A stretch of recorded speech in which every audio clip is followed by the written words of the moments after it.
Matagal na panahon na may isang magsasaka na narinig ang balita. Maraming nagiging mayaman sa paghahanap ng diamonds. So sabi niya, grabe, gusto ko rin maging mayaman. Gusto kong maghanap ng diamonds.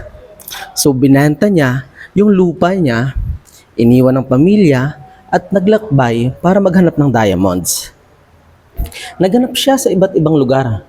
Sa bundok, sa desyerto, sa malalayong lupain, pero wala siyang nahanap.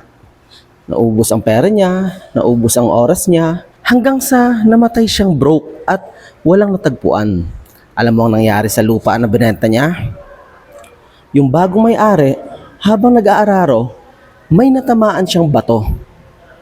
Pinagmasdan niya at napansin niyang kumikislap ito.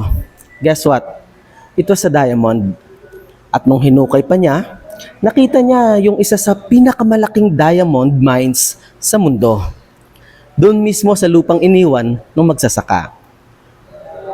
Lesson? Minsan, ganyan din tayo. We chase opportunities na akala natin mas malayo habang hindi natin pinapansin yung meron na tayo. Skills mo, network mo, resources mo, baka andyan na yung key para sa success mo.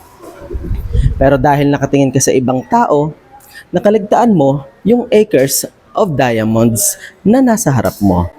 Question: what opportunities do you already have right now na hindi mo lang pinapansin? Remember, you might be sitting on your own acres of diamonds. If this inspired you, share mo sa isang tao na kailangan ng reminder na minsan nasa harap lang ang opportunity. Malay mo, ito na yung sign na hinihintay nila.